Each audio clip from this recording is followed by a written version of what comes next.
જય જીનેન્દ્ર. પ્રેરણા પ્રકાશન ટ્રસ્ટ રજૂ કરે છે શાંત સુધારસ વ્યાખ્યાન માળા, વ્યાખ્યાન 56મું. શાંત સુધારસમી 13મી મૈત્રી ભાવના, વ્યાખ્યાન 3. પ્રવચનકાર પૂજ્ય મુનિરાજ શ્રી જીનચંદ્ર વિજયજી મહારાજ, બંધુ ત્રિપુટી. પ્રવચન સ્થળ શ્રી તિરુપતિ જૈન દેરાસરનો પ્રવચન મંડપ, તિરુપતિ એપાર્ટમેન્ટ, મહાલક્ષ્મી, મુંબઈ 26. પ્રવચન સમય તારીખ 17 ઓક્ટોબર 1987 ને શનિવાર સવારે 9 વાગે.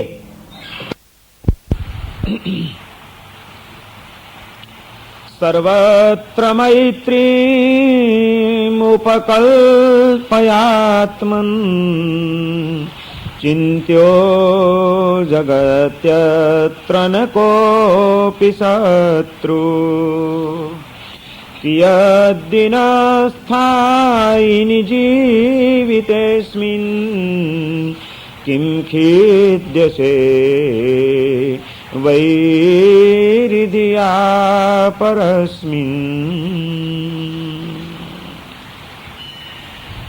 પરમ જ્ઞાની મહોપાધ્યાય વિનય વિજયજી મહારાજ શાંત સુધારસ નામના ગ્રંથની અંદર આપણા ચિત્તને સઘન શાંતિનો અનુભવ થાય અને જીવન સહજતા ભર્યું, સ્વસ્થતા ભર્યું અને આનંદ ભર્યું વીતે એ માટે આપણા ચિત્તની કેટલીક અશુભ વૃત્તિઓનું ઉન્મૂલન કરવાની એક પ્રેરણા આપે છે. જ્યાં સુધી ચિત્ત વૃત્તિઓમાં કોઈ પરિવર્તન કરવામાં ના આવે ત્યાં સુધી નાની મોટી અનેક ઘટનાઓ અને પરિસ્થિતિઓ આપણા ચિત્તમાં વિક્ષોભ ઉભો કર્યા વિના રહેશે જ નહીં. અને એ ચિત્તના વિક્ષેપો અને વિક્ષોભો એ બધાથી મનને મુક્ત કરવા માટે કોઈક વિચારધારાઓનું પરિવર્તન કરવું પડશે અને એ વિચારધારાઓ 2 તબક્કે બદલવી પડશે. જળ પદાર્થો પ્રત્યેના પણ અભિગમોને બદલવા પડશે અને જીવ જગત પ્રત્યેના આપણા કેટલાક કેળવાઈ ગયેલા જે અભિગમો છે, અનાદિકાળના રૂઢ થયેલા જે સંસ્કારો છે, એનામાં પણ કોઈક સમજપૂર્વકનું પરિવર્તન કરવું પડશે. જ્યાં સુધી આ પરિવર્તન કરતા નહીં આવડે ત્યાં સુધી કદાચ ગમે એટલા આપણે પ્રયત્નો કરીએ, ઉથલપાથરો કરીએ, આગુ પાછું કરીએ, પણ આપણને વ્યવસ્થિત ખરેખર કોઈ શાંતિનો અનુભવ થાય એ અશક્ય વાત છે. અને આવું ચિત્તવૃત્તિઓનું પરિવર્તન કરવા માટે કેટલીક વિચારધારાઓની વિચાર દ્રષ્ટિઓ આપણને અહીં આગળ વિનય વિજયજી મહારાજ બતાવે છે.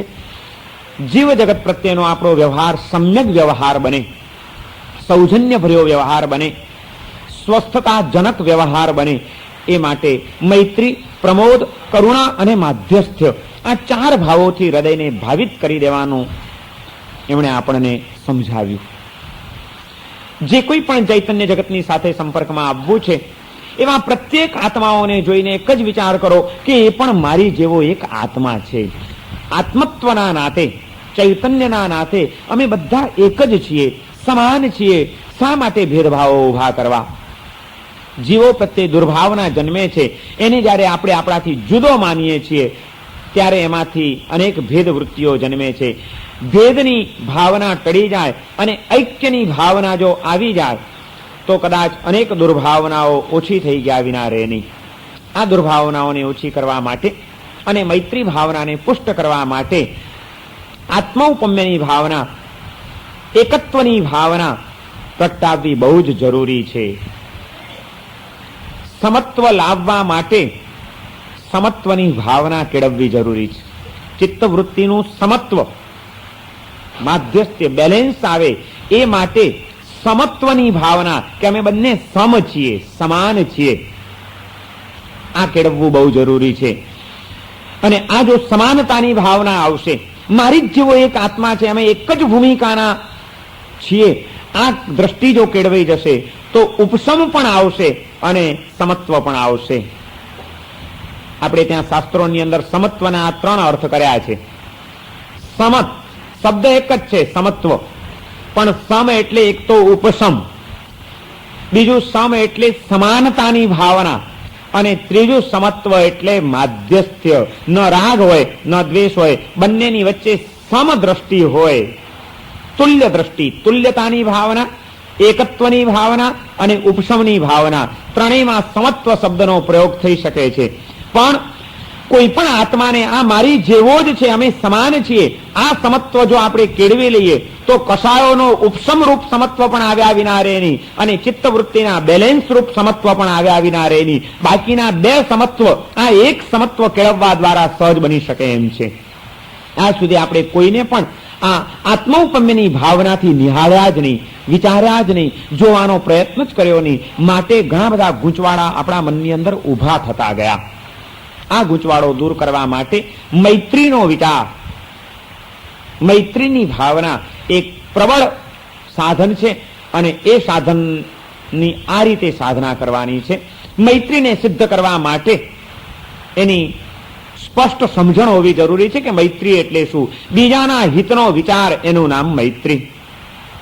સર્વ જીવો પ્રત્યે સ્નેહનો પરિણામ એનું નામ મૈત્રી. આવી મૈત્રી ત્રણ તબક્કે કેળવવાની છે. પેલા બે રીતે, નેગેટિવ અને પોઝિટિવ રીતે. કોઈના અહિતનો વિચાર ન કરવો, કોઈનું અહિત થાય એવું બોલવું નહીં, અને કોઈનું અહિત થાય એવું વર્તન કરવું નહીં, એ નેગેટિવ મૈત્રી થઈ. અને હિત થાય એવા મન વચન કાયાના પ્રયોગો કરવા, એ પોઝિટિવ મૈત્રી થઈ. એ બંને પાછી ત્રણ પ્રકારે, માનસિક, વાચિક અને કાયિક.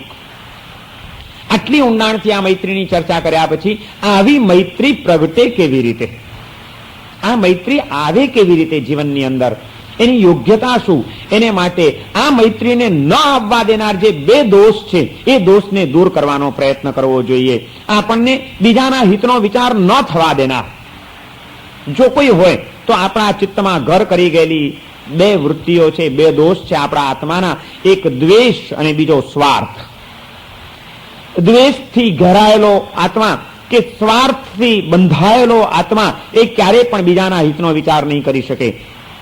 મને જો તમારી પ્રત્યે દ્વેષ છે તો હું ક્યારેય પણ તમારા હિતનો વિચાર નહીં કરી શકું, તમારા હિત માટે કોઈ વાણીનો પ્રયોગ નહીં કરી શકું, કે તમારું હિત થાય એવું કોઈ વર્તન હું નહીં કરું. કારણ કે મારા અંતરમાં તો તમારી પ્રત્યે દ્વેષ ભરેલો છે. દ્વેષ જાય નહીં ત્યાં સુધી હિતનો વિચાર આવે નહીં. અને દ્વેષને પણ કાઢવા માટે એના કરતા એ મૂળમાં જવું પડશે. દ્વેષનું પણ મૂળ છે સ્વાર્થ. માણસનો ક્યારેક ક્યાંક સ્વાર્થ ગવાય છે, ક્યારેક એનો સ્વાર્થ મોડો પડતો દેખાય છે, એના સ્વાર્થને ધક્કો લાગે છે, ત્યારે માણસ એ વ્યક્તિ પ્રત્યે એના અંતરમાં દ્વેષ પ્રતિજ્ઞા વિના રહેતો નથી કે આણે આમ કર્યું, આ આવો છે, આ આવો છે. મૂળમાં, બધા એના મૂળમાં જોવા જઈશું તો સ્વાર્થ વૃત્તિ છે. જેટલો તમારો સ્વાર્થ મંદ પડતો જાય એટલી તમારી મૈત્રી પુષ્ટ બનતી જાય. સ્વાર્થને દુર્બળ બનાવો, મૈત્રી સબળ બની જશે. આજે આપણો સ્વાર્થ વકરી ગયો છે. માણસ એટલો બધો સ્વાર્થી બન્યો છે, એટલો બધો સ્વકેન્દ્રિત બન્યો છે, એટલો બધો એ પોતાના જ સુખના વિચારનો એ પાગલ બન્યો છે કે જેના કારણે એના હૃદયની અંદર મૈત્રી આવી શકતી જ નથી. સ્વાર્થ જ્યાં આગળ મર્યાદા મૂકે ત્યાં આગળ દ્વેષ વકરી ગયા વિના રહે નહીં, અને જ્યાં દ્વેષ હોય ત્યાં મૈત્રી આવી શકતી નથી. આપણી અશાંતિઓનું મૂળ જો કોઈ હોય, ધર્મ પ્રવૃત્તિઓ કરવા છતાં પણ ધર્મ ધ્યાન ન થવા દેનાર જો કોઈ તત્વ હોય, મૈત્રી ભાવનાથી આપણને દૂર રાખનાર જો કોઈ વૃત્તિ હોય તો એ આપણી સ્વાર્થ વૃત્તિ છે, આપણો સ્વાર્થ ભાવ છે. આ સ્વાર્થને કંટ્રોલમાં લેવો જ જોઈએ. સ્વાર્થી માણસ કોઈનું હિત તો નહીં કરે, પણ એના સ્વાર્થની ખાતર બીજાનું અહિત કરવા માટે પણ તૈયાર થઈ ગયા વિના રહેશે નહીં. મારો સ્વાર્થ સધાય છે ને તો બીજાનું જે થવું હોય તે થાય, એટલે બીજાનું અહિત કરવાનો ને કરવાનો.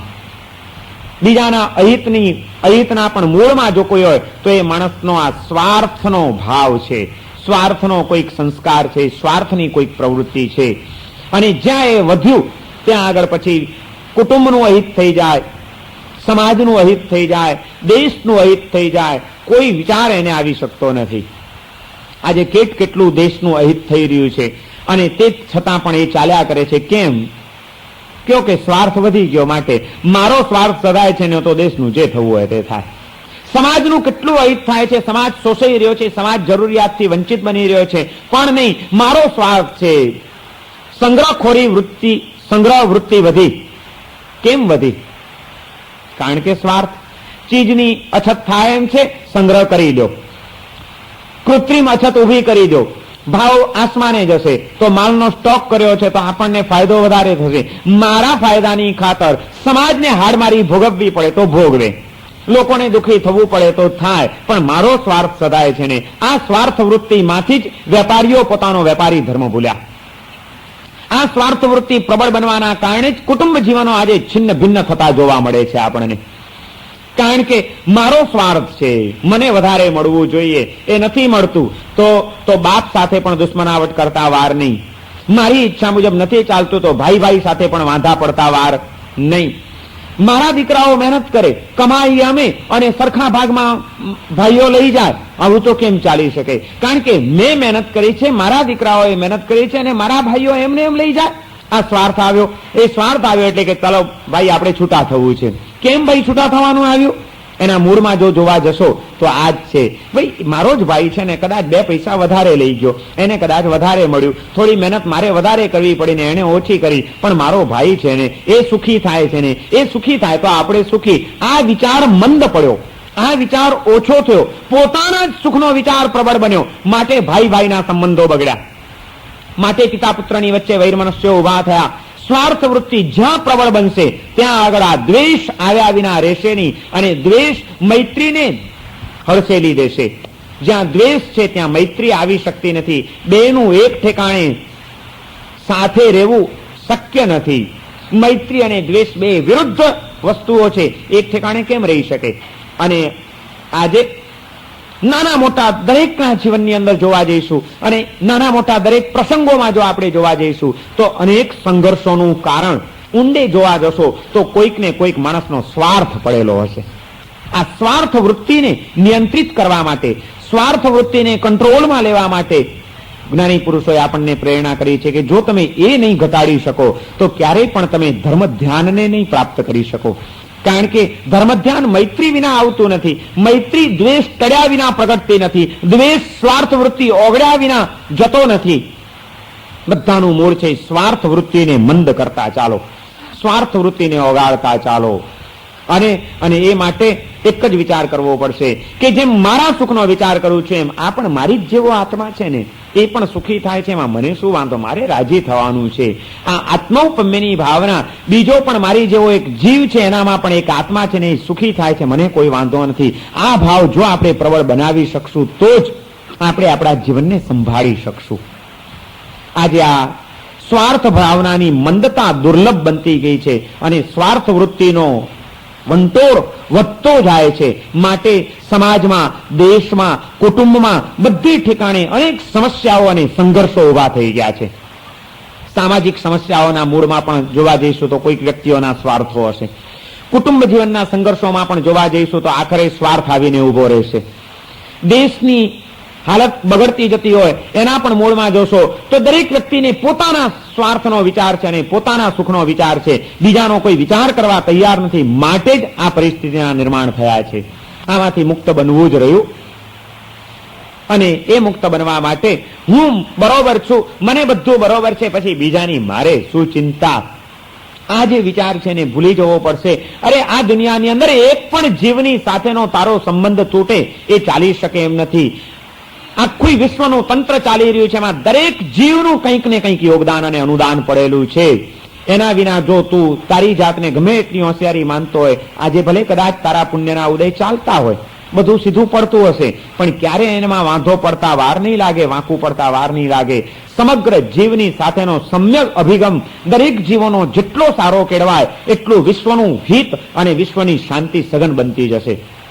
જેમ જેમ માણસ તૂટતો જશે, એકબીજાથી દૂર ને દૂર જતો જશે, પોતાના જ ખાબોચિયાની અંદર ગંધાતો જશે, તેમ તેમ અનેક સમસ્યાઓ ઊભી થવાની છે.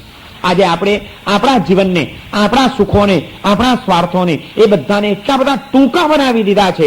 આપણું મન આજે ખાબોચિયામાં જઈને ભરાયું છે, સ્વકેન્દ્રિતપણાના ખાબોચિયામાં. અને ખાબોચિયું જ્યાં બને છે ત્યાં પાણી ગંધાઈ ઉઠ્યા વિના રહેતું નથી. જ્યાં આગળ સતત સાગરમાં જે ભરી જાય છે એ ક્યારેય ગંધાઈ શકતું નથી. વિશ્વ ચૈતન્યનો સિંધુ આ વિશ્વની અંદર લહેરાઈ જ રહ્યો છે. એ ચૈતન્યના સિંધુની અંદર તમે તમારા વ્યક્તિત્વના બિંદુને વિલીન કરી દો. ઓગળી જાઓ, તમારા વ્યક્તિત્વના ખ્યાલોને ભૂલી જાઓ, એ વિશ્વ ચૈતન્યની સાથે તમે અભેદપણે ભળી જાઓ, એમાં વિલીન બની જાઓ, તો તમારી તાકાત અનેક ગણી વધી જશે. તમને કોઈ સૂકવી નહીં શકે, તમને કોઈ મુરઝાવી નહીં શકે. સમુદ્ર ક્યારેય સુકાતો નથી અને સમુદ્રમાંથી છૂટું પડેલું પાણી ક્યારેય ચિરંજીવ બની શકતું નથી. દરિયો કોઈ દિવસ સુકાતો જો ગમે એટલા દુષ્કાળો પડે, ગમે એટલા પ્રચંડ તાપ પડે, નદીઓ સુકાઈ ગઈ હશે, તળાવ સુકાઈ ગયા હશે, સરોવરો સુકા ભઠ્ઠ થઈ ગયા હશે, પણ કોઈ દિવસ સાંભળ્યું કે દરિયો સુકાયો? કારણ કે વિશાળતાની અંદર વિલીન બની ગયેલું છે એક એક એનું ટીપું. આ વિશ્વની અંદર ચૈતન્યનો સિંધુ લહેરાઈ રહ્યો છે, અનંત ચૈતન્યનો સિંધુ. એમાં જો આપણે આપણી જાતને વિલીન કરી દઈએ, અમે એક છીએ આ એકત્વની ભાવનાથી, તો જ આપણે ટકી શકીએ એમ છીએ. નહીં તો ગમે ત્યારે સુકાઈ જતા વાર નહીં લાગે, મુરઝાઈ જતા વાર નહીં લાગે, નામશેષ થઈ જતા વાર નહીં લાગે. જે પાણીનું બિંદુ સિંધુથી છૂટું પડીને ખાબોચિયામાં જાય છે, એ ગંધાઈ ઉઠ્યા વિના રહેતું નથી અને સુકાઈ ગયા વિના રહેતું નથી. અને જે ટીપું સિંધુમાં ભળી જાય છે, એ ચિરંજીવ બની ગયા વિના રહેતું નથી. ખાબોચિયામાં ભરાયું પાણીનું ટીપું એ નામશેષ તો થશે, અને જ્યાં સુધી રહેશે ત્યાં સુધી પણ એની શક્તિ કેટલી શક્તિ? કઈ જ નહીં. પણ એ જ બિંદુ જો સિંધુમાં ભળી જાય તો એક નાનકડા પણ બિંદુની શક્તિ કેટલી વધી જાય? હજારો ટન નો ભાર સ્ટીમરનો એ બિંદુ ખેંચી જાય છે, એની શક્તિના ગુણાકાર થઈ જાય છે, કારણ કે સિંધુમાં ભળી ગયું, એમાં વિલીન બની ગયું. એટલે એ શક્તિની સાથે એની શક્તિ જોડાઈ ગઈ ત્યારે એ શક્તિના ગુણાકાર થઈ ગયા વિના રહેતા નથી. જ્યારે એમાંથી વિખૂટું પડ્યું ત્યારે એની શક્તિના ભાગાકાર થયા વિના રહેતા નથી, જે એને ખતમ કરી નાખે છે. આપણે આપણી આત્મશક્તિના ગુણાકાર કરવા છે કે ભાગાકાર કરવા છે, એનો નિર્ણય આપણે કરવાનો છે. જો વિશ્વ ચૈતન્યથી આપણે આપણી જાતને વિખૂટી પાડી દઈશું, સ્વકેન્દ્રિત બનીને સ્વાર્થાંતતાના વિચારોમાં અટવાયેલા રહીશું, તો આપણું જીવન ગંધાઈ ઉઠવાનું છે અને આપણી શક્તિના ભાગાકાર થવાના છે. એને બદલે વિશ્વ ચૈતન્યની સાથે ઐક્ય કેળવી લઈશું, સૌના સુખમાં મારું સુખ એ ભાવના જ્યારે કેળવી લઈશું, ત્યારે આપણી શક્તિના ગુણાકાર થશે. એ અનંત શક્તિ, એ શક્તિનો સ્ત્રોત આપણને પણ પ્રાપ્ત થયા વિના રહેશે નહીં. ક્યારેય પણ વિશ્વથી છૂટા પડવું પાલવે એમ નથી. વિશ્વનો નાનામાં નાનો જીવ પણ આપણો કંઈક ઉપકારી છે અને આપણી ઉપર કંઈક અનુદાન આપી રહ્યો છે. કોઈનું મહત્વ ઓછું ન હોય. કોઈ પણ એક મશીન લાવો ને કોઈ પણ યંત્ર લાવો, એમાં એક પાર્ટ્સનું મહત્વ હોય છે. એક પણ પાર્ટ્સ નકામો નથી હોતો. ગમે એવું સારું ઘડિયાળ હોય, એમાંથી એકાદો સ્ક્રૂ અંદરનો કાઢી નાખો, કોઈ એકાદો સ્પેર પાર્ટ કાઢી નાખો, તો ક્યાંક ને ક્યાંક તો એ મશીન ખોટવાઈ ગયા વિના રહે જ નહીં. એમ આ વિશ્વના ચૈતન્યનો જે સિંધુ છે, વિશ્વના સર્વ જીવો છે, એ જીવોની સાથે ક્યાંક ને ક્યાંક જો આપણે આપણી જાતને છૂટી પાડી દીધી, તો આપણું મશીન ક્યારેક ખોટવાઈ ગયા વિના રહેવાનું નથી.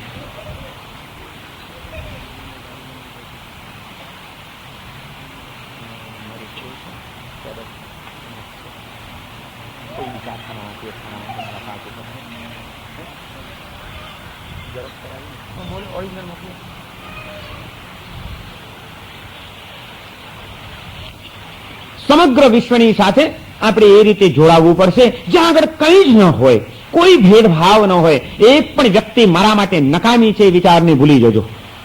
અને જ્યાં દરેક જીવની સાથે મારો કોઈક સંબંધ છે, બધા જ મારા ઉપકારી છે અને સૌનું મારા જીવનની અંદર કંઈક અનુદાન છે, આ ખ્યાલ આવશે, ત્યાં દ્વેષ ભાવનાઓ ટળી જશે, સ્વાર્થ વૃત્તિ ઓગળી જશે.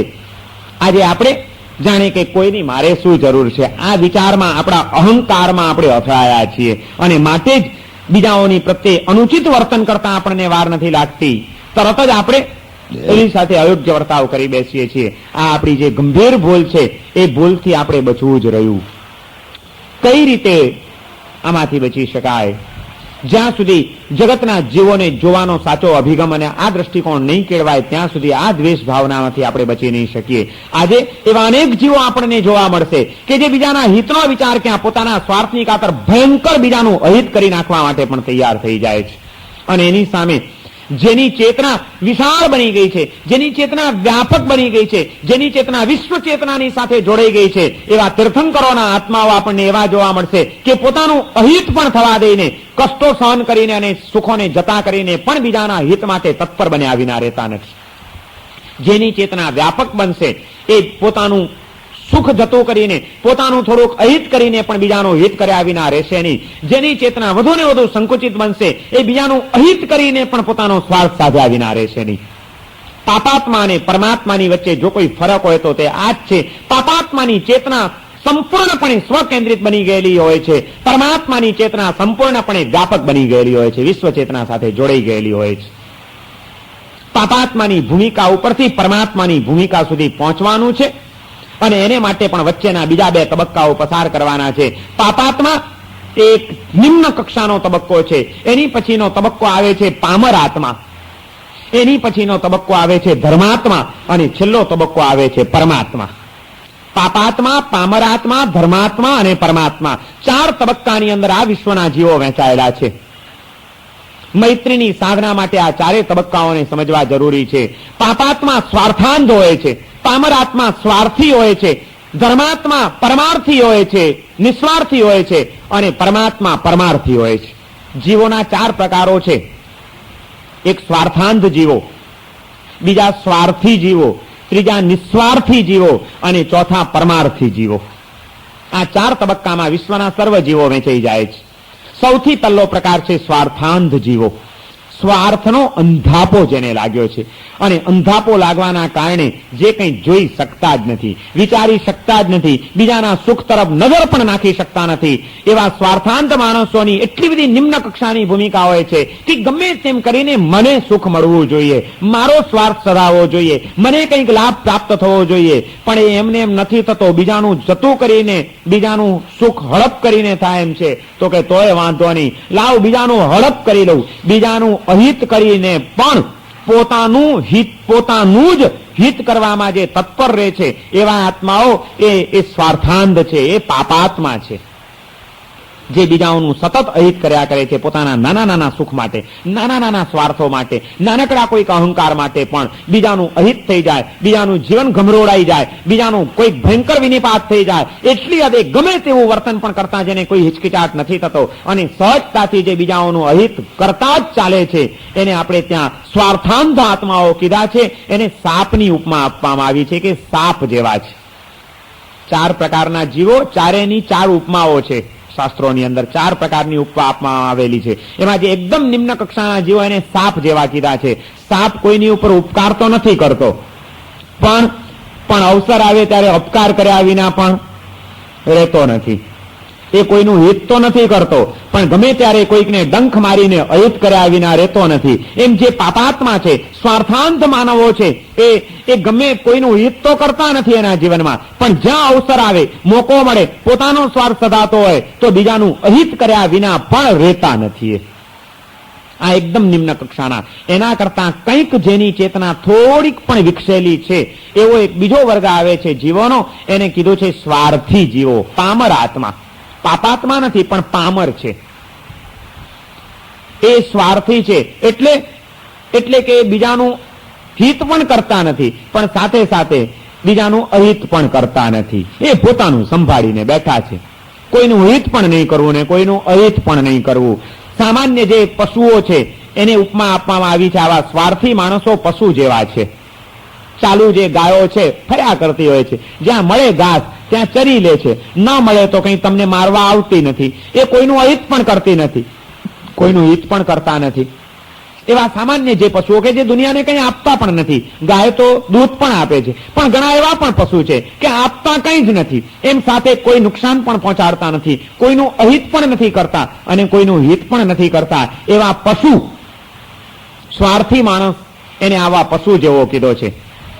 સ્વાર્થાંધ માણસને સાપ જેવો કીધો છે, પાપાત્મા. સ્વાર્થી માણસ પામર આત્મા છે, એને પશુ જેવો કીધો છે. કોઈનું હિત પણ ન કરે ને અહિત પણ ન કરે. એના કરતા પણ કંઈક જયારે ચેતના વિકસે છે જરાક થોડીક, ત્યારે નિસ્વાર્થી બને છે કે એનો સ્વાર્થ એ ઓછો થતો જાય છે, નીકળતો જાય છે. નીકળતો સ્વાર્થ છે જેના અંતરમાં, એ નિસ્વાર્થી. ની એટલે નીકળતો સ્વાર્થ. સ્વાર્થ ઓછો થતો જાય થોડોક, પણ હજી સંપૂર્ણ ઓછો નથી થયો, થોડોક ઓછો થયો છે. એટલે એનો એ તબક્કો આવે છે કે પોતાના સુખનો વિચાર, પોતાના સ્વાર્થનો વિચાર એ જરૂર કરે, પણ પોતાનું સચવાઈ જતું હોય અને સાથે સાથે બીજાનું પણ કંઈક જો ભલું થતું હોય તો એ કરવા માટે તૈયાર થાય છે. હા, પોતાનું જરાય જતું કરીને કોઈનું કંઈ કરવા તૈયાર નથી, પણ પોતાનું બરોબર જળવાતું હોય અને સાથે જો બીજાનું જળવાતું હોય તો એને કોઈ વાંધો નથી. તો એ બીજાના હિત માટે પણ કંઈક કર્યા વિના રહેતા નથી. એને નિસ્વાર્થી કીધા, એને ધર્માત્મા કીધા. પાપાત્મા, પામરાત્મા, પછી ધર્માત્મા. ધર્માત્માની ભૂમિકા આ છે કે છેવટે કદાચ પોતાનું ભલે જતું ના કરી શકે પણ પોતાનું સાચવીને જો બીજાને સહયોગી થવાતું હોય, ઉપયોગી બનાતું હોય, કોઈકનું ભલું થઈ જતું હોય તો એવું કરવાની તક એ જવા ના દે, એ એને જરૂર સંભાળી લે. તો એ આત્મા ધર્માત્મા કહેવાય. ખરેખરો ધર્મ એના જીવનમાં આવ્યો કહેવાય કે જે બીજાના હિતનો વિચાર જેના અંતરમાં જાગ્યો, ત્યાં ધર્મનો પ્રારંભ થયો, એટલે ધર્માત્મા બની ગયો. જ્યાં સુધી બીજાના હિતનો વિચાર જ નથી, શક્ય એટલો પણ બીજાના હિત માટેનો કોઈ પ્રયત્ન નથી, ત્યાં આગળ સાચે સાચ ધર્મ જીવનમાં આવી શકતો નથી. જીવનમાં ધર્મ આવ્યો ત્યારે જ કહેવાય જ્યારે તમે બીજાના હિત માટે કંઈક પ્રવૃત્તિ કરો છો. તમારે મુસાફરી કરવી છે, સ્ટેશન ઉપર પહોંચ્યા અને ટ્રેનના ડબ્બામાં ચડી ગયા, ટ્રેનના ડબ્બામાં ચડ્યા અને માંડ માંડ તમને સીટ તો મળી ગઈ, સીટ મળી ગઈ ને તમે બેઠા છો, એટલામાં કોઈક બીજો માણસ આવ્યો, એ બિચારો ફાંફા મારે છે, સીટ ક્યાંય મળતી નથી ને ઉભા ઉભા એને જવું પડે એમ છે. ત્યારે ધર્મી માણસ પોતાનું કંઈ ઉભો નહીં થઈ જાય કે આવો ભાઈ તમે બેસો, હું ઉભો રહીશ, એમ નહીં કરે, પણ જરાક સંકોચ આવી જશે, આવો ભાઈ બેસો. પોતે પોતાનું સુખ જાળવીને પણ બીજાને સહયોગી થવાનો જ્યાં સંસ્કાર આવે છે, ભૂમિકા આવે છે, ત્યાં ધર્મનો પ્રારંભ થઈ ગયો, એ ધર્માત્મા બની ગયો. પોતે ઉભા થઈને નહીં આપે પણ પોતાનું સાચવીને જરૂર બીજાને જગ્યા કરી આપશે. જ્યારે ઘણા સ્વાર્થી માણસો તો એવા હોય છે, ટ્રેનમાં અનુભવ નથી હોતા તમને? ડબલ સીટ રોકીને બેસે, લાંબો પાથરીને જ બેસે, ટુવાલ પાથરી દે, એટલે આ ભાઈ પણ એ ભાઈ અહીં નહીં, પણ ભાઈ અમારે જવું છે, તમે એકલા જ? અરે એ તો પાણી પીવા ગયો છે, કોઈ ગયું ન હોય. સ્ટેશન આવ્યું, એ તો હમણાં પાણી પીવા ગયા છે, આવવાના છે ભાઈ, બેસવાના છે, એમ કરીને જો પેલો બીજા ડબ્બામાં ચાલ્યો જાય તો આપણે નિરાતે લાંબા ટાંટિયા કરીને રહી શકીએ. પોતાના જ સુખનો અને પોતાના સ્વાર્થનો વધુ પડતો વિચાર, એ બીજાને ઉપયોગી થવાની ભાવના જેના અંતરમાં ના આવવા દે. આવા સ્વાર્થી માણસો છતી સગવડે પોતે જરાય દુઃખ ભોગવ્યા વિના પણ બીજાને ઉપયોગી થવાતું હોય તોય પણ એની થવાની તૈયારી નહીં. જ્યારે ધર્મી માણસ એ કહે છે કે વાંધો નહીં, ચાલો ભાઈ આપણી તો સચવાશે જ, જરાક સંકોચ આવવાનું જ છે ને, પણ બીજાને સહયોગી થવાય છે ને, આવો ભાઈ બેસો. એ બીજાને, સ્વાર્થી માણસ પોતે ખાઈને પણ બીજાને નહીં ખવડાવે, જ્યારે ધર્મી માણસ પોતે ખાઈને પછી જો સાથે સાથે થોડાકમાં થોડુંક, ચાલ ભાઈ જરાક એક રોટલી ઓછી ખાઈશું, પણ કોક આજે બિચારો માંગતો આવ્યો છે તો લઈ જા. પોતે પેટ ભરીને પણ બીજાને ખવડાવવાનો જેને વિચાર આવે છે એ ધર્મી માણસ છે. નિસ્વાર્થી કીધા, એમને કાગડા જેવા કીધા છે. ખાવાનું મળ્યું હોય, કાગડો ખાય ખરો પણ એકલો ન ખાય, એ પોતે પણ ખાય, સાથે એને પોતાના જાત ભાઈનો વિચાર આવે એટલે કાં કાં કાં કાં કાં કાં કાં કાં કરીને બધા કાગડાને બોલાવે કે ભાઈ હું એકલો નહીં ખાઉં, તમે પણ ખાઓ. એમ ધર્મી માણસ કે હું એકલો નહીં, મારા સુખમાં કોકને ભાગીદાર બનાવું, સુખને જતું કરીને નહીં, હું દુઃખી થઈને બીજાને સુખી નહીં કરું, પણ હું પણ સુખ ભોગવું અને તમે પણ સુખ ભોગવો. હું પણ ખાઉં, તમે પણ ખાઓ, હું પણ બેસું, તમે પણ બેસો, સાથે આપણે રહીએ.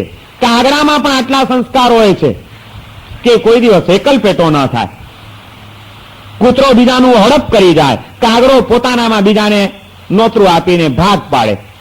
ધર્મી માણસમાં આટલો ફરક. જે પામર આત્મા છે એ કંઈ નહીં કરે, પણ જે ધર્માત્મા છે એ પોતાના સુખની અંદર કોકને ભાગીદાર બનાવ્યા વિના રહેશે નહીં કે ભાઈ એકલા નહીં, ચાલો થોડાકમાં થોડુંક પણ બીજાને કંઈક તો આપણે બીજાના હિતનો વિચાર કરીએ. પોતાનું સંભાળીને બીજાના હિતનો વિચાર કરે, એનું નામ ધર્મી માણસ. અને તેથી આગળ વધે છે. જ્યારે એકદમ ચેતના વધુ વિશુદ્ધ બને છે ત્યારે છેવટે તો એક તબક્કો એવો આવે છે પરમાર્થી જીવ. એ તો કે આપણું ઘેર ગયું, પોતાના સુખને જતું કરીને પણ બીજાને સુખી કરવાનો જેને વિચાર આવે, પોતાના સ્વાર્થનો ભોગ આપીને પણ બીજાને ઉપયોગી થવાની જ્યાં ભૂમિકા આવે, ત્યાં એવા જીવો પરમાર્થી કીધા છે. હા, હું ભૂખ્યો રહીશ પણ એને ખવડાવી દઉં. ટ્રેનમાં બેઠા છીએ અને એટલામાં જોયું કે કોઈ ગરડો માણસ આવ્યો છે, કોઈ બહેન આવ્યા છે, અરે આપણે આમ આરામથી બેઠા રહીએ અને સ્ત્રીઓ ઊભી રહે, કઈ સારું કહેવાય?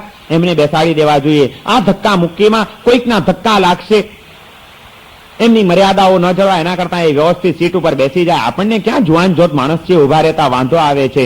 જ્યાં ચેતનાનો વિકાસ થયો હોય ત્યાં વિચાર આવે તરત જ કે ભાઈ તમે વૃદ્ધ છો, આવો બેસી જાઓ, મને વાંધો નથી, હું ઉભો રહીશ. પોતે ઉભો થઈ જાય અને પણ બીજાને બેસવાની જગ્યા કરી આપે. પરમાર્થી જીવ, એને વૃક્ષ જેવા કીધા છે. વૃક્ષ પોતે તડકો સહન કરે, પણ એની પાસે આવનારાને તો એ છાંયડો જ આપે. પોતે પથ્થર ખાય, પણ પથ્થર મારનારને તો એ મીઠા ફળ જ આપે. પોતે પોતાના સુખને જતા કરીને પણ બીજાને જે સુખ આપે છે એ પરમાર્થી છે.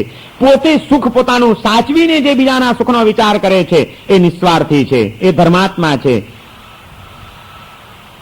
પોતાના સુખને જતું કરીને પણ બીજાના સુખનો વિચાર કરો. પરમાત્મા પદની પ્રાપ્તિ સુધી પહોંચવાનો એક શ્રેષ્ઠ ઉપાય છે. જગતના કલ્યાણ માટે, જગતના જીવો સુખી થાય એ માટે સ્વયં દુઃખનો માર્ગ સ્વીકારી લે છે, કષ્ટોનો માર્ગ સ્વીકારી લે છે. પોતાનું સુખ જતું કરીને પણ બીજાને સુખી કરવાના પ્રયત્નો કરે છે. માટે જે પરમાત્મા પદને પામી શકે છે એવા એ પરમાર્થી જીવો એ પરમાત્મા એમને કીધા છે. એ પરમાર્થી જીવો એ પરમાત્મા એમને કીધા છે. પાપાત્મામાંથી પરમાત્મા સુધીની યાત્રા આપણે પૂરી કરવાની છે. પાપાત્માના તબક્કામાંથી અનાદિકાળનો સંસ્કાર, મારા જ હિતનો વિચાર કરું અને મારા હિતને માટે જરૂર પડે તો બીજાનું અહિત પણ કરવા તૈયાર થઈ જવું. મારા થોડાક આનંદની ખાતર બીજાના જીવનની અંદર કદાચ ગમે એવા શોક પણ ફેલાઈ જાય તો એનો એ વિચાર હું ના કરું. મારી શાંતિની ખાતર બીજાની અશાંતિઓ ઉભી કરતા પણ મને કોઈ હિચકિચાટ નહીં થાય. મારા ઘરમાં દિવાળી થવી જોઈએ, બીજાના ઘરમાં એના જ કારણે હોળી થઈ જાય તો એનો વિચાર મારે નહીં કરવાનો. આવી ભૂમિકાના જીવો એ સાપ જેવા છે, પાપાત્મા એમને કીધા છે. માત્ર બીજાનું અહિત કર્યા કરે, પોતાની નાની નાની ઈચ્છાઓ ખાતર, નાના નાના સુખોની ખાતર, નાના નાના સ્વાર્થોની ખાતર પણ જે બીજાના હિતનો વિચાર નથી કરતા અને ઉપરથી અહિત કરે છે એવા આત્માઓ એ પાપાત્મા છે. ઘણા માણસોને આવી ટેવો હોય છે. એટલો બધો સ્વાર્થ પ્રબળ હોય અને કાં તો સ્વાર્થ પણ ન હોય પણ એટલી બધી હીનતા હોય કે બીજાનું અહિત થઈ જાય અને તે છતાં પણ માણસ પોતાની ધૂનમાં ચાલ્યા કરે.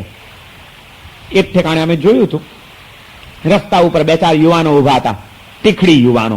સાંજનો સમય, અંધારું થવા આવેલું, રસ્તા પર ઉભા રહેવા માટે કેળા લીધા હશે. કેળા ખાય અને કોઈ 2, 5, 7 માણસનું ગ્રુપ આવતું હોય, બરોબર નજીક આવે ત્યારે અંધારામાં દેખાય નહીં એમ કેળાની છાલ નાખી દે. કેળાની છાલ ઉપર માણસનો પગ પડે ને માણસ લપસે, અચાનક લપસે ને પડે એટલે આ છોકરાઓને આનંદ આવે, મજા આવે, તાળીઓ પાડે. કેટલી નિમ્ન કક્ષાના આનંદ સુધી માણસ આજે પહોંચવા માંડ્યો છે. જુઓ, એમાં એને કંઈ મળતું નથી પણ એવો તુચ્છ આનંદ છે. કોકનો હાડકું ભાંગે, કોક લપસી પડે, કોક પડે અને એમાં આનંદ આવે. એ જાય વળી પાછા ઉભા હોય, ટીખડ કરતા યાર મજા આવી ગઈ, શું સારા આમ સાષ્ટાંગ દંડવત કર્યા. વળી એટલામાં બીજું ગ્રુપ નીકળે એટલે તરત જ કેળાની છાલ નાખવાની, કોકને લપસાવાના, કોક પડે અને એમાં આનંદ માણવાનો. આવા કૃત્રિમ અને હલકટ આનંદની અંદર પણ ખેંચાનારા ઘણા માણસો જોવા મળશે, જેમાં માત્ર એનો ક્ષણિક એક તુચ્છ આનંદ છે, એક હલકો આનંદ, પણ એમાં બીજાનું કેટલું અહિત થઈ જાય છે. કોકનું હાડકું ભાંગી જશે, કોકને વાગશે, એનો વિચાર મારે નહીં કરવાનો. પોતાના જ તાનમાં ચાલ્યા જતા અને બીજાનું અહિત કરતા માણસો એ પાપાત્માઓ છે, સાપ જેવા છે. 4 પ્રકારો બતાડીને આપણા જ્ઞાની પુરુષોએ કીધું છે. આમાંથી પહેલા 2 પ્રકારો હેય છે, પછીના 2 પ્રકારો ઉપાદેય છે. પાપાત્મા બનતા નહીં અને પામરાત્મા રહેતા નહીં. જીવનમાં પુરુષાર્થ કરવો હોય તો ધર્માત્મા અને પરમાત્મા બનવાનો જ પ્રયત્ન અને પુરુષાર્થ કરજો. કાં કાગડા જેવા થજો અને કાં વૃક્ષ જેવા થજો. જ્યારે પણ જીવનમાં સુખ આવે ત્યારે એ સુખની અંદર એકલ પેટા નહીં બનતા. કાં કાં કાં કાં કરીને બીજાને બોલાવજો, નોતરો આપજો કે મને આજે સુખ મળ્યું છે, મારી પાસે શક્તિ છે, મને સંપત્તિ મળી છે, એ માત્ર હું એકલો જ ભોગવું તો મારો ધર્મ લાજે. સુખની અંદર કોકને પણ ભાગીદાર બનાવવું, બીજાને સુખી કરીને હું સુખી થાઉં, બીજાને ખવડાવીને હું ખાઉં, બીજાને શાંતિ પમાડીને હું શાંતિ પામું, એમાં મારા જીવનની ધન્યતા છે. આવો ભાઈ આવો એમ બીજાને બોલાવવાની વૃત્તિ કેળવજો. ધર્મ પામ્યાની સાચી પ્રતીતિ આ છે. ધર્મી માણસ ક્યારેય પણ સ્વાર્થી ન હોય, એ કાં તો નિસ્વાર્થી હોય ને કાં તો પરમાર્થી હોય. આજે આ સ્વાર્થ વૃત્તિ વધી ગઈ, સ્વકેન્દ્રિતપણું ઘણું વધી ગયું અને બાહ્ય દ્રષ્ટિએ પાછા ધર્મના દેખાવો પણ ચાલતા રહ્યા. માણસ ધર્મ પણ કર્યા કરે છે, ધર્મની ધર્મ ક્રિયાઓ કરતો રહે છે, ધર્મના સ્થાનોમાં આંટા મારતો રહે છે, પરંતુ એની જે મૌલિક ભૂમિકા અને મૌલિક યોગ્યતાના વિકાસ થવા જોઈએ કે જ્યાં આગળ ધર્મ આવ્યો ત્યાં ચૈતન્ય પ્રત્યેની જાગૃતિ આવ્યા વિના રહે જ નહીં. અને ચૈતન્યની જાગૃતિ એ બીજા જીવના સુખનો, બીજા જીવના હિતનો વિચાર જન્માવ્યા વિના રહે નહીં. માટે સાચો ધર્માત્મા એ જેના અંતરમાં બીજાના સુખનો વિચાર જન્મી ચૂક્યો હોય, અંકુરો ઉગી ચૂક્યો હોય, એ સાચો ધર્માત્મા. અને આવા ધર્માત્માઓ જ પરમાત્મા પદ સુધી પહોંચી શકે છે અને પરમાત્મા બની શકે છે. ધર્માત્મા થયા વિના પરમાત્મા બની શકાતું નથી. પામર આત્મામાંથી પરમાત્મા બનવા માટે વચ્ચેનો આ સ્ટેન્ડ છે, વચ્ચેની ભૂમિકા છે, ધર્માત્મા બની જવું જોઈએ. જ્યારે પણ સુખ આવે ત્યારે બીજાના સુખનો વિચાર કરવો જોઈએ. હું મારા ઘરમાં દિવાળી મનાવું છું, બીજાના ઘરમાં પણ દિવાળી થઈ છે કે નહીં એનો વિચાર ધર્માત્માને આવ્યા વિના રહે નહીં. મારી દિવાળી કોકના ઘરમાં હોળી જન્માવનારી, હોળી સળગાવનારી તો નથી બની રહીને એનો વિચાર ધર્માત્મા કર્યા વિના રહે નહીં. એનું નામ સાચો ધર્માત્મા. સતત બીજાનો વિચાર. જ્યારે પણ સુખ મળે ત્યારે એ સુખ તમને જે મળ્યું છે એમાં પણ વ્યક્ત કે અવ્યક્તપણે અનેક જીવોના ઉપકારો એની પાછળ પડેલા છે. ત્યારે તમે આજે આ સુખના તબક્કા સુધી પહોંચી શક્યા છો. અને એવા સુખની અનુભૂતિ કરતી વખતે તમને જો જે અનેક જીવોના ઉપકાર થકી તમે આજે આ તબક્કે આવ્યા છો અને સુખી થયા છો, તે વખતે બીજા જીવોના સુખનો વિચાર જો તમને ના આવે તો આપણે કૃતજ્ઞ કેવા બન્યા કહેવાઈએ. આપણને કોઈ અધિકાર નથી ધર્મની વાતો કરવાનો. કોઈ પણ સુખ મળ્યું છે એમાં ભલે કદાચ તમને દેખીતી રીતે ન દેખાતું હોય, પણ અનેક જીવોનું અનુદાન અને યોગદાન રહેલું જ છે એની પાછળ. તત્વાર્થ સૂત્રની અંદર ઉમા સ્વાતીજી મહારાજે એમ કીધું કે પરસ્પરોપગ્રહો જીવાનામ. જીવનું લક્ષણ શું? એકબીજાને ઉપયોગી થવું એ જીવનું લક્ષણ છે. જળ ચીજો કોઈ દિવસ એકબીજાને ઉપયોગી થતી નથી. જીવનું લક્ષણ જ આ બતાડ્યું કે એકબીજાને ઉપયોગી થવું એ જીવનું લક્ષણ છે. ચૈતન્યનું લક્ષણ જ આ છે. સાચી જે જીવ બીજાને ઉપયોગી થતો નથી, બીજાના હિતનો વિચાર કરતો નથી, એ જીવત્વનું લક્ષણ ગુમાવે છે, એટલે કે જળ બની ગયો કહેવાય. એનામાં ચેતના ધબકે છે એમ કેમ માની શકાય? ચૈતન્યનો ધબકાર બીજાના સુખનો અણસાર જગાડ્યા વિના રહેતો નથી. સતત બીજાના સુખનો વિચાર. જ્યારે પણ સુખ મળે ત્યારે એને બીજાનો વિચાર આવે. ના આવતો હોય તો એ પરમાત્માને પ્રાર્થના કરવાનું મન થાય કે હે પ્રભુ, ગમે એટલા સુખો આપજે મને, પુણ્યના ઉદયથી ગમે એટલા પામું, પણ એ સુખોમાં હું પાગલ ન બની જઉં, સ્વકેન્દ્રિત ન બની જઉં, અંધાપો ના આવી જાય. હંમેશા મને સુખમાં બીજાનો વિચાર સતત આવ્યા કરે એવી પાછી સદબુદ્ધિ ભેગી આપજે. સુખની શક્તિ આપે તો બીજાના સુખની ભાવનાની સદબુદ્ધિ પણ ભેગી આપજે એવી પ્રાર્થના ધર્માત્માના હૃદયની થઈ ગયા વિના રહે નહીં. ગુજરાતના જાણીતા કવિ મરીઝ, એ મરીઝે ખુદાને આ પ્રાર્થના કરી છે, બસ એટલી સમજ મને પરવરદિગાર દે. બસ બસ બીજું કઈ નથી જોઈતું મને, બસ એટલી સમજ મને પરવરદિગાર દે. સુખ જ્યારે જ્યાં મળે ત્યાં સૌનો વિચાર દે. સુખ જ્યારે જ્યાં મળે ત્યાં સૌનો વિચાર દે. હે ભગવાન, મને બીજું કઈ નથી જોઈતું, આટલી સમજ આપજે તું મને, બસ એટલી સમજ મને પરવરદિગાર દે કે મારા જીવનમાં જ્યારે પણ મને સુખ મળે, જ્યાં પણ મને સુખનો વિચાર દે, ત્યાં હંમેશા બીજાનો વિચાર મને આપે. કેમ? શા માટે બીજાના સુખનો વિચાર સમજે છે? એ કહે છે કે હું આજે કંઈ પણ સુખી છું તો એમને એમ નથી, મારું અસ્તિત્વ છે એની પાછળ પણ ઘણા બધા યોગદાનો પડેલા છે. અને એટલા જ માટે મારે બીજાના સુખનો વિચાર કરવાનો છે કે બીજાના સુખનો વિચાર એ આ રીતે મને પ્રબળ બનશે. કારણ કે દુનિયામાં કેટલાનો કરજદાર છું મરીઝ, દુનિયામાં કેટલાનો કરજદાર છું મરીઝ, ચૂકવું બધાનું દેણ જો અલ્લાહ ઉધાર દે.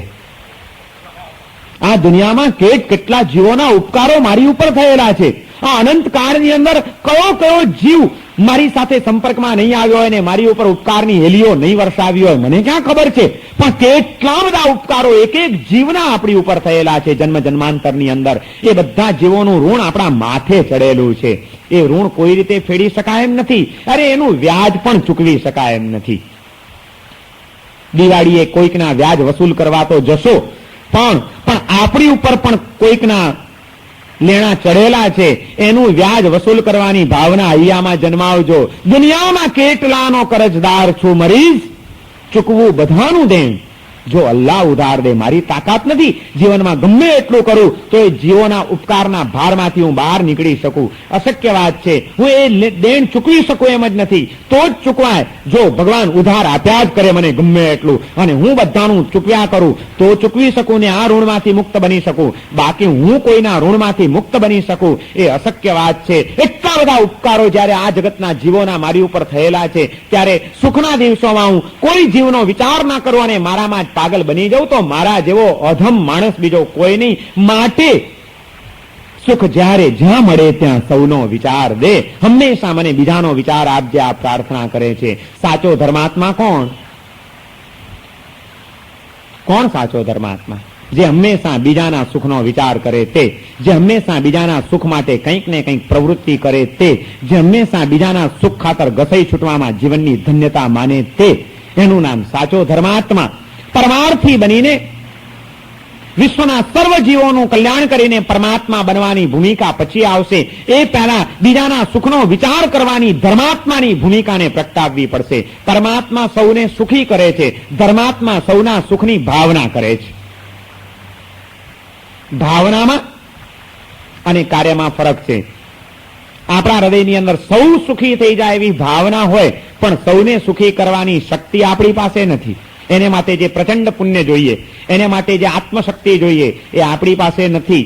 માટે આપણે ભાવના કરી શકીએ, સર્વ જીવોનું હિત આપણે કરી નહીં શકીએ. જ્યારે પરમાત્મા એ તો સર્વના હિતનું કાર્ય કરે છે. તળાવના કિનારે ગયા હો સ્વિમિંગ કરવા માટે કે તરવા માટે, અને એમાં ત્યાં આગળ માની લો કે તમારી પેલા કોઈક છોકરાઓ તરવા માટે પડ્યા છે, અને એ તરવા પડેલા છોકરાઓમાંથી કોઈક એક છોકરાએ બેલેન્સ ગુમાવ્યું અને એ ડૂબી રહ્યો છે, અને પાણીમાં પડ્યો ગુંગળાવા માંડ્યો અને ડૂબતો ગયો, અને એને બૂમ મારી બચાવો બચાવો બચાવો બૂમ મારે છે. તે વખતે તળાવના કિનારે એક કોઈક જબરજસ્ત તરવૈયો મિહિરસેન જેવો ઉભેલો હોય, અને એક 80 વર્ષની કોઈક ડોસી ઉભેલી હોય. બચાવો બચાવોની બૂમ સાંભળીને બેને શું થાય? પેલાને ડૂબતો જુએ છે, તરફડતો જુએ છે, ત્રાસ પામતો જુએ છે, ત્યારે 80 વર્ષની ડોસીને પણ એમ થાય કે આ બિચારો બચી જાય તો સારું. એવો વિચાર 80 વર્ષની ડોસીને આવે. એને એમ ના થાય કે હું કૂદી પડું ને એને બચાવું, કારણ કે એની તાકાત નથી. પણ એની ભાવના હોય. જ્યારે મેરસેન જેવો તરવૈયો એ વિચાર કરવા ઉભો ના રહે, એ તો ફળાક દઈને ઝંપલાવે, તરતો જાય ને બાવડું ઝાલીને પેલાને પકડી લાવે ને બચાવી લે. મેરસેન બચાવે ને ડોસી બચી જાય તો સારું, એવી ભાવના કરે. આપણે તો હજી આ સંસારમાં અશક્ત ડોસી જેવા છીએ. જગતના જીવોને દુઃખમાં પીડાતા જોઈને આપણને ભાવના થાય, જો સાચો ધર્માત્મા હોય તો, કે આ બધા જીવો બિચારા પીડાઈ રહ્યા છે, એ સુખી થઈ જાય તો સારું, એના દુઃખ ટળી જાય તો સારું, એવી ભાવના જન્મે. એનું નામ છે ધર્માત્મા. અને પરમાત્મા એવા વિચારો કરતા બેસી ન રહે, એ તો યાહોમ કરીને ઝંપલાવે. નંદીવર્ધનના રાજમહેલમાંથી ધોમ સુખ સાહેબીમાંથી એને બહાર કાઢનાર વર્ધમાન કુમારને, મહાવીરને આ સાધનાના માર્ગે ધક્કો મારનાર જો કોઈ હોય તો જગતના જીવો ડૂબી રહ્યા છે એનું દર્શન હતું. હું જઈને બચાવી લઉં એ ઉત્કટ તમન્ના હતી. એણે વર્ધમાન કુમારને મહાવીર બનાવ્યા છે. પરમાત્મા સર્વ જીવોને સુખી કરવા માટે પ્રયત્ન કર્યા વિના રહેતા નથી, અને ધર્માત્મા સર્વ જીવો સુખી થઈ જાય એવી ભાવના કર્યા વિના રહેતા નથી. જેનામાં આ કાર્ય નથી ને જેનામાં આ ભાવના નથી, એ પરમાત્મા પણ નથી ને ધર્માત્મા પણ નથી. આપણે ખરેખર ધર્માત્મા પણ બની રહેવું છે ખરું, તો ભગવાનને આ પ્રાર્થના કરવી પડશે કે સુખ જ્યારે જ્યાં મળે ત્યાં સૌનો વિચાર દે. બીજાના હિત માટે આ દુનિયાનું આખું તંત્ર જ્યારે કાર્ય કરી રહ્યું છે તે ન કરી શકીએ. કેટલા તત્વો આ વિશ્વના નિસર્ગની અંદર ફેલાયેલા, કેટલા તત્વો સતત આપણને બીજાને માટે ઘસાઈ છૂટવાની, કોઈકના સુખમાં નિમિત્ત બનવાની સતત પ્રેરણાઓ આપી રહ્યા છે. પણ કમનસીબ છીએ આપણે, દ્રષ્ટિ વગરના આપણે. દુનિયામાં સર્વત્ર પથરાતી અને વહેતી જતી આ પ્રેરણા, એ પ્રેરણાઓનું આપણે દર્શન પણ નથી કરી શકતા, એ પ્રેરણાઓને આપણે ઝીલી પણ નથી શકતા, એ પ્રેરણાઓને આપણે અપનાવી પણ નથી શકતા. ભગવાન પાસે માંગણી આ કરજો. કઈ માંગણી કરશો? આ દિવાળીના દિવસે નૂતન વર્ષની અંદર સંકલ્પો તો કરશો, પણ કયા સંકલ્પ કરશો?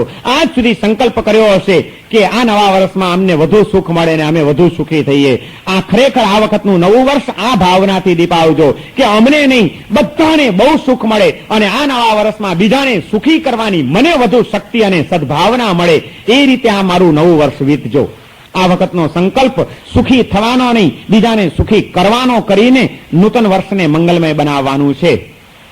જો આપણે ખરેખર ધર્માત્મા હોઈએ તો ભગવાનને પ્રાર્થના આ નવા વર્ષે, બેસતા વર્ષે માંગલિક સાંભળીને પરમાત્માનું દર્શન કરીને પ્રાર્થના કરવી હોય તો એ કરજો કે હે પ્રભુ, એવી શક્તિ આપજે કે આ નવા વર્ષમાં હંમેશા બીજાને ઉપયોગી બનતો રહું, બીજાના સુખમાં નિમિત્ત બનતો રહું, કંઈક પરમાર્થના કામો કરતો રહું. એ જ પ્રાર્થના અને એ જ માંગણી કરવાની છે. શેની માંગણી કરશો? પ્રાર્થના કરતા આવડે? પરમાત્માને પ્રાર્થના કોઈ શીખી છે ખરી? આજે તો મંદિરોમાં જનારાઓને પણ પ્રાર્થનાઓ નથી આવડતી. તકલીફ એ થઈ ગઈ છે. માત્ર જવાનું રૂટીન મુજબ આમ હાથ જોડી નીકળી જવાનું દર્શન કરીને. કોઈ હૃદયની સંવેદનાઓ, કોઈ ઉર્મિઓ, કોઈ પ્રાર્થનાઓ અંદરમાંથી ઉઠતી તો નથી, પણ અંદરમાંથી એવા ભાવો જન્મે એવી કોઈ પ્રાર્થનાઓ આપણને આવડતી પણ નથી. અને જો એ આવડતી હોય તો વિશ્વનું કયું છે સ્વાર્થ વૃત્તિને ઓગાળવાની અને પરાર્થ ભાવને જગાડવાની આવડવી જોઈએ. બોટાદની અંદર એક કવિ છે પ્રવીણ દેસાઈ, બહુ સરસ મજાનું એને એક પ્રાર્થનાનું ગીત બનાવ્યું છે. પરમાત્માને એને આ જ પ્રાર્થના કરી છે કે મારા જીવનમાં આ પરાર્થકરણ, બીજાના સુખ માટે ઘસાઈ છૂટવાની તમન્નાઓ જન્મે એ માટેનું સરસ મજાનું પ્રાર્થના ગીત બનાવ્યું છે. હું તો જ્યારે પણ મને મન થાય, એકલો બેઠો હું ત્યારે એને વારંવાર ગણગણું છું અને ખૂબ આનંદ આવે અને હૃદયને પ્રેરણા મળે એવું પ્રિય એ ગીત છે. મને એમ લાગે છે કે આ વર્ષે, નવા વર્ષે જો પ્રાર્થના કરવી જોઈએ તો એ પ્રાર્થના કરજો. ગુજરાતી ભાષાનું પણ અહીં તો ઘણું બધું આવડતું હોય છે ને ઘણા ગીતો આવડતા હોય છે, પણ હૃદયને ધન્ય બનાવે ને અંતરને તૃપ્ત બનાવે એવા ગીતો શીખવાની અમે કોઈ દિવસ તમાજ નથી રાખી. તકલીફ એ થઈ ગઈ છે. હું જો કંઈ માગું તો માગું પરમાત્મા. આજે મૈત્રી ભાવનાની આપણે પરમાત્માને આ એક જ પ્રાર્થના કરીને જ મન કરીએ અને એ ભાવોમાં આપણે વિખૂટા પડી કદાચ વધુ સારું રહેશે. સર્વમંગલ માંગલ્યમ સર્વકલ્યાણકામ પ્રધાનમ સર્વધર્માણામ જૈનમ જયતિ શાસનમ.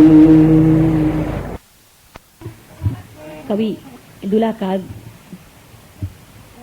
કેવી જાતના પરોપકારી આત્માઓ હોય છે એના ઉપર એક ભજન છે. ઓલા ઝારે ઉપકારી એનો આત્મારે, ઓલા ઝાડવા પોતાના ફળ નથી ખાતા રે, ઉપકારી એનો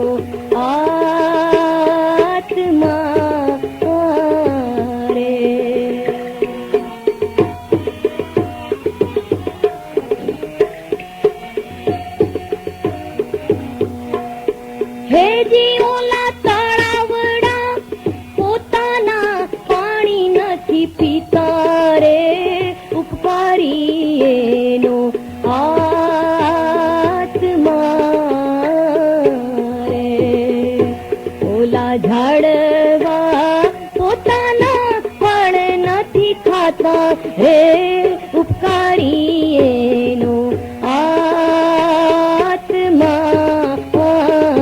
રે.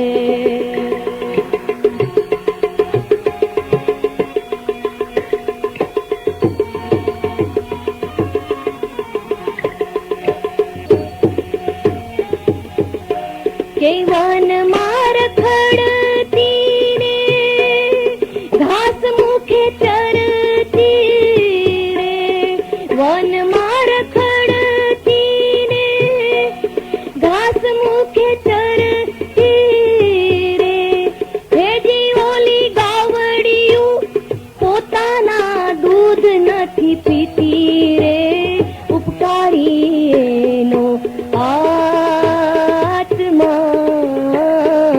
રે.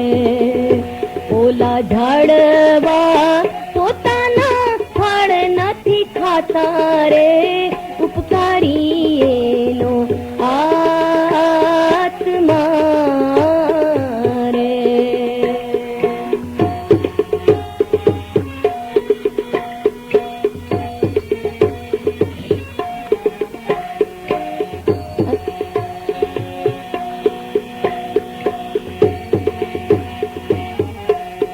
અંગડા ખેડાવતી ને અન્ન નીપજાવતી રે. અંગડા ખેડાવતી ને અન્ન નીપજાવતી પોતાના કણ નથી ખાતી આત્મા પોતાના પણ એનો આત્મા. મોંઘા મૂલવાળા રે તું પાડા દીએ મોંઘી માળા રે ઉપકારી આત્મા રે. ઓલા ઝાડવા પોતાના ઉપકારી એનો એનો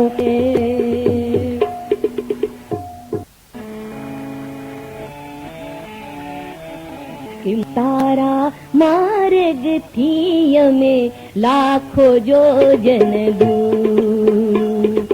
મહાવીર તારા માર્ગથી અમે લાખો જોજન દૂર. જીવનના મહાસાગરમાં એવું જીવનના મહાસાગરમાં એવું પાપનું આવ્યું પૂર રે. મહાવીર તારા માર્ગથી અમે લાખો જોજન દૂર. મહાવીર તારા માર્ગથી અમે લાખો જોજન દૂર.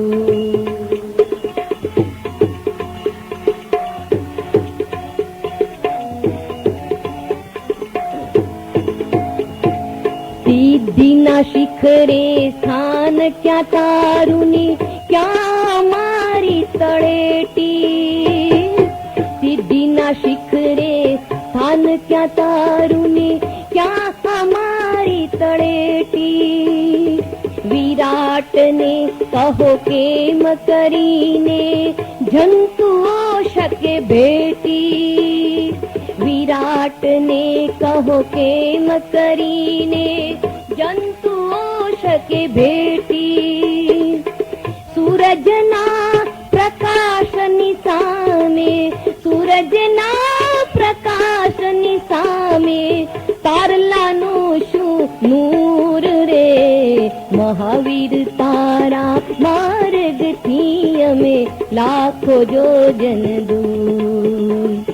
વીર પ્રભુ તારા માર્ગથી અમે કોટી જોજન દૂર.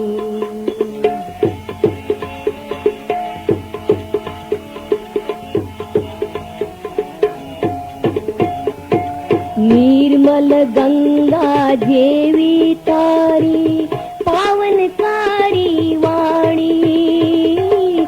નિર્મલ ગંગા જેવી તારી પાવનકારી વાણી. કાળા ધોળા ક્રૂડ કપટથી કરીએ કાળી કમાણી.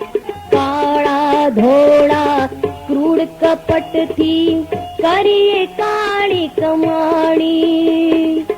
તું વિતરાગી અમે રંગરાગી તું વિતરાગી અમે રંગરાગી. વિલાસમાં ચકચૂર રે. મહાવીર તારા માર્ગથી અમે લાખો જોજન દૂર. મહાવીર તારા માર્ગથી અમે લાખો જોજન દૂર.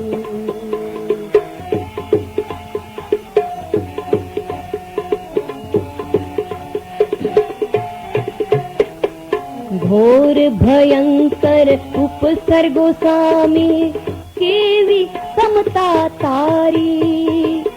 ઘોર ભયંકર ઉપસર્ગો સામે કેવી સમતા તારી. મોહ અને માયા મારી કરતા ગુણાકેરો સાગર તું અમે નિષ્ઠુર રે મહાવીર થી અમે લાખો જોજન દૂર.